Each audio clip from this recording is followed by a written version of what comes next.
प्रमाद हमें हमारे लिए अभिशाप सिद्ध होता है और वात्सल्य हमारे लिए वरदान सिद्ध होता है।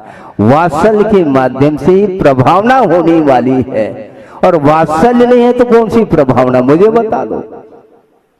केवल प्रवचन देने का नाम थोड़ी प्रभावना है।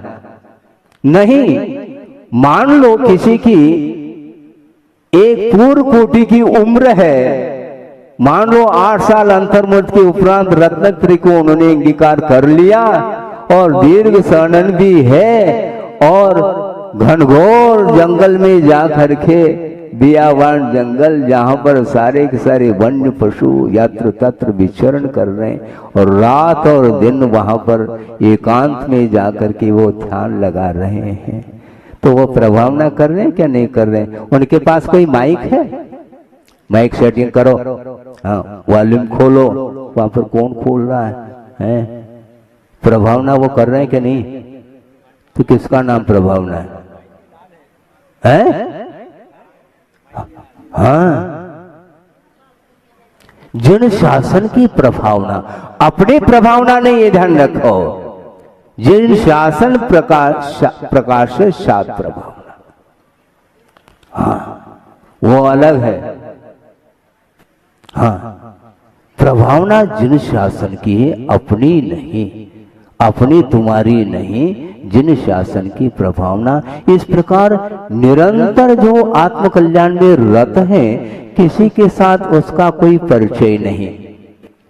आहार करने के लिए मान लो आ भी गए और आहार लेकर के संपन्न करके पुनः कोई नए स्थान को चुन करके और वहां पर जाकर के पुनः ध्यानस्थ हो गए, किसके साथ परिचय है उनका?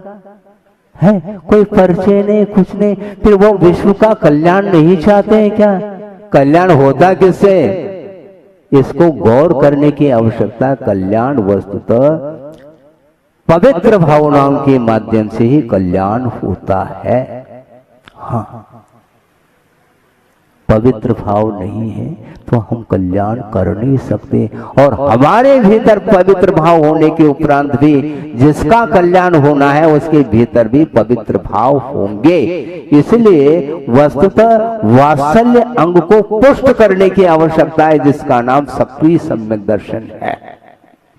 ये सबके लिए कह रहे हैं गुरुदेव, पर्टिकुलर उसमें मैं भी बैठा, मैं अलग से थोड़ा ही।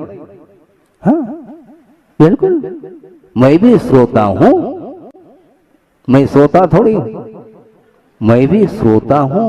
उनके एक एक अक्षर, एक एक शब्द हमारे लिए आत्मसात करने योग्य हैं। इसलिए आस्था के साथ उनकी वाणी को हम ग्रहण करेंगे और वात्सल्य भाव को बढ़ाते चले जाएं, आत्मीयता परस्पर में बढ़ती चली जाए, सौहार्दपूर्ण व्यवहार बढ़ता चला जाए, तो निश्चित रूप से अल्प भी ज्ञान रखो, हमें कोई चिंता नहीं। प्रभावना निरंतर गुरुदेव की प्रभावना होती रहेगी।